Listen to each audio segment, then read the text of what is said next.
So the context of this video is the source terms in modeling of heat transfer. Here we will share some simple source terms for laser heating.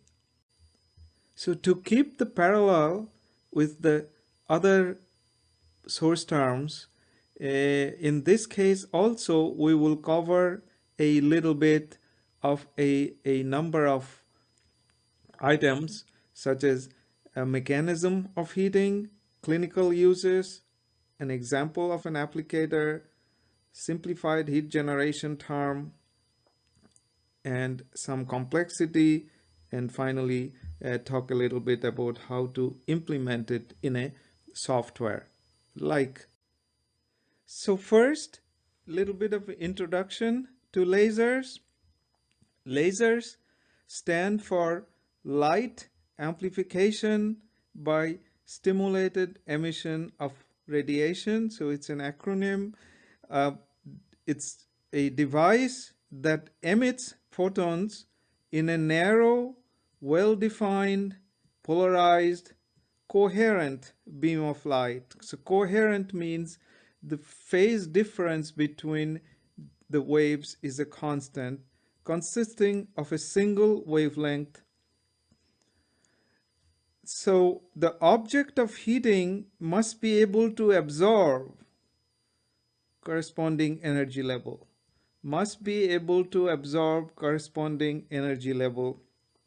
or the frequency for heating to occur. So that is the mechanism of heating. Energy term is dependent on specific laser used.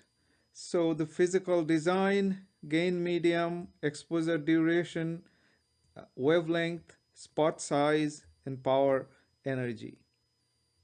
So there are many types of lasers using different frequencies and used for different medical purposes. So as you can see, these are many different lasers and so on. Okay, it is not our intent to get into any of these details. I'm just showing the different possibilities that are there. For example, you may have heard of this one, LASIK. It's one of the many lasers.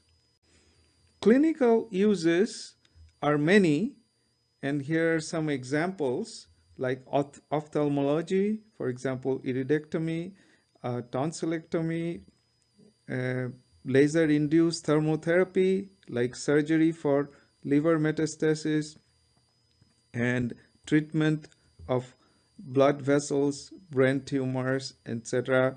And also, finally, birthmark or tattoo removal. Here is an example of laser ablation. So here the laser was used to create this crater. Okay, so here was the laser, and it's just an example. In this case, it's an aortic wall. Advantages of lasers for clinical applications include they're painless or bloodless, and they're precise. Only the target is heated. There's reduced risk of infection, and it can be done on an outpatient basis. Depending on the wavelength of laser here, the absorption properties can vary. So here its absorption coefficient is plotted here. It can vary tremendously. The data here is for water, which is the primary component of tissue. You can see that for some wavelength, for example, the penetration depth of penetration, more it's absorbed, the lower is the penetration depth. So at this wavelength, for example, the penetration depth here is of the order of a micrometer, whereas at this frequency, the depth of penetration is of the order of tens of meters. So there is a huge variation. So we need these properties very much at the wavelength that we're going to be modeling the process of. So there are many different laser tissue interaction mechanisms like photodisruption, photoablation, photochemical reaction. For most surgical systems, the primary influence on the tissue is photothermal. Here, thermal effects, and converting laser energy to thermal and resulting into increase in temperatures. Okay, now you can guess that either thermal effect or other effects would be typically such that you can either use a higher power and for less time, or a lower power for a longer time. Higher power for a shorter time, lower power for longer time to get the same effect, whether it's thermal or even otherwise. So that's why in this plot, the y-axis is the power and the x-axis is the exposure time. And so we have lines that look like this for the same effect. So it's like iso effect. So the same for the same energy density, either you can have higher power for shorter time or lower power for the longer time. So you notice that the heating effects are primarily above 1 microsecond duration. For very low powers, it is used for biostimulation. And for very high powers, there are other complex processes that are not of our interest. So our interest is this heating effect, this vaporization, coagulation. These are heating effects, and different amount of that effect are going to be available for different combinations of power and duration. So for the same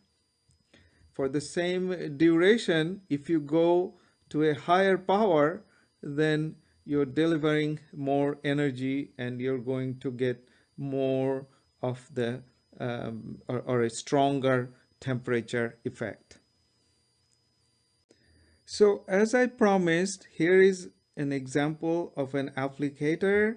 So the laser beam is produced and it is guided by the optical fiber, and then that and this transparent catheter goes over it. So here is the tissue, and the light beam comes out through this frosted surface, and it hits the tissue and it creates this coagulated volume. So this particular one for localized tissue coagulation is called laser-induced interstitial thermotherapy. So LITT, laser-induced interstitial thermotherapy. And so this is used to treat tumors in many areas, including prostate and liver. So here is an example from a research paper on how such a probe heated and coagulated in liver tissue. So when a laser beam is absorbed, like when it comes out and it gets absorbed. When it gets absorbed, the heat is generated, and so when the temperature reaches about 60 to 65, proteins are denatured, and this is what causes the coagulation. Okay, and that's what is shown here. This is for a laser beam, and so it will be higher temperature here, so the tissue would be coagulated, and then beyond that would be just temperatures higher than normal. Okay, then as the temperature increases to 100 degrees, like it's shown here, there is evaporation of water and small explosions, and that leads to this region being vaporized, and so that's above 100 degrees. And then if you go still higher temperatures, at 150 degrees, proteins are broken down and char is formed. Now, the beam profile, the laser beam profile could look something like that, assuming a Gaussian shape with a peak irradiance. But the laser heating papers, at least the ones that I came across, they mostly assume some sort of a constant irradiance over the spot. But in reality, it may be closer to this. And then the other thing is, if it is not misaligned, lasers can do a distribution like that over the spot size. Okay, finally, remember our main goal was to see what is the form of the heat source term in laser heating. And here is the first one. This is a simpler formulation, and this one was from a research paper that used it for pulsed laser heating of a tissue. You can see Q, which is what we need, right? Watts per meter cube. That's the one that goes into the heat equation. And so this Q here is given as a function of radial distance r and depth z. So r and z. So these other parameters relate to either the material or the laser. For example, the pulse duration and intensity at the surface, the radius at the surface. So these are the quantity here. The radius is here, and the intensity at the surface, and the pulse duration.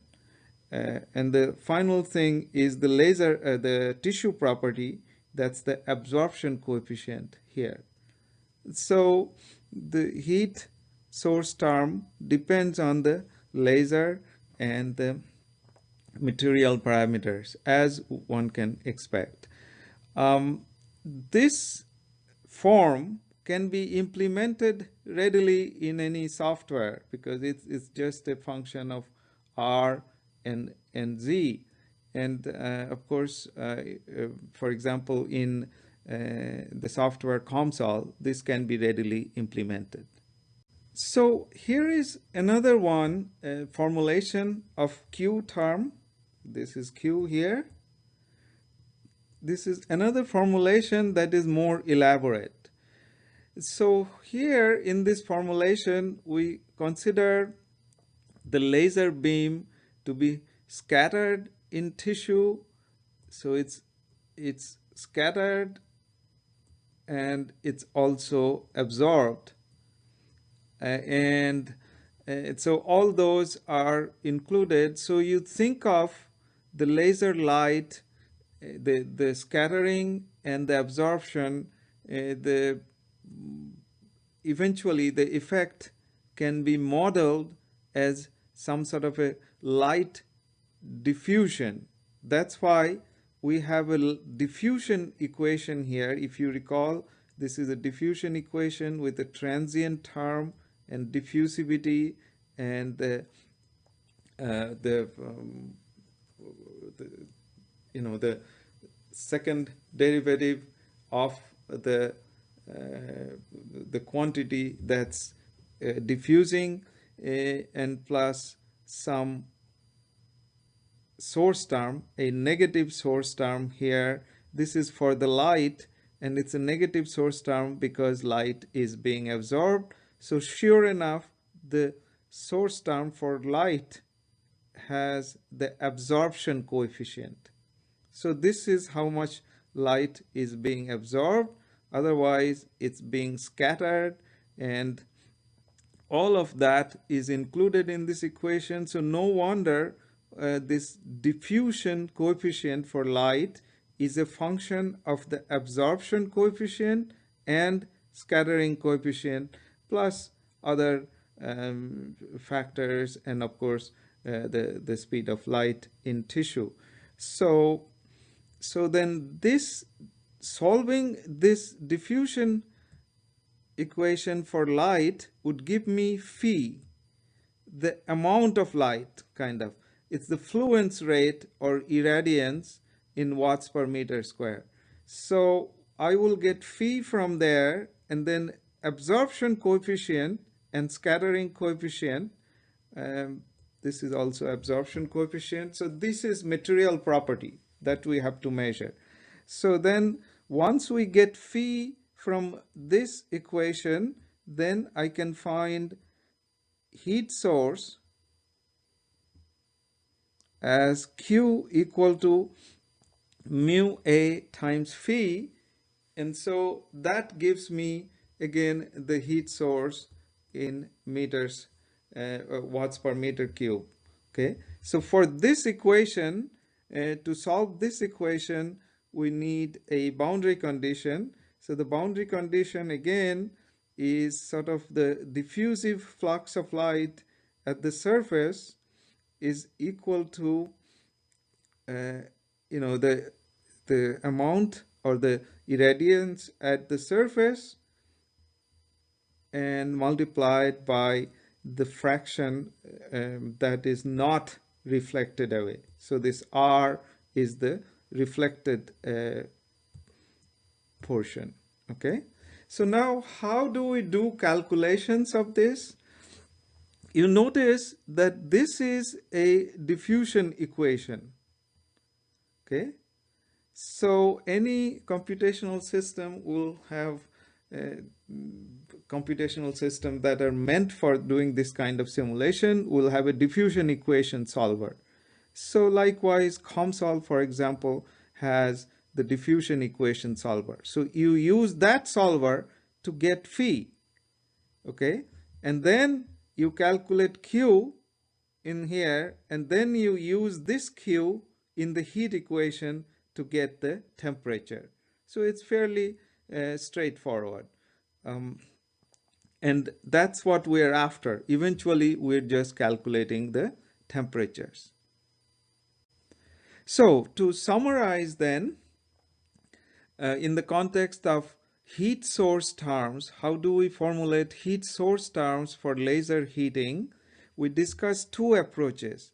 One is analogous to exponential decay that looks like this, and it's for pulsed. That's why we have this term that is a delta function. It's pulsed for a short time period. So this is one formulation. So this would give me in watts per meter cube, and the other formulation is the diffusion approximation, where Q is given by this, where phi is calculated from a laser equation. A diffusion equation. So Q is in watts per meter cube again. So using these two as two of the choices, there are other formulations as well. So using these two choices, then we can combine Q in the heat equation. So heat equation could look something like this, is equal to K del square T plus Q. So this Q would go into the heat equation, and then we can calculate temperatures.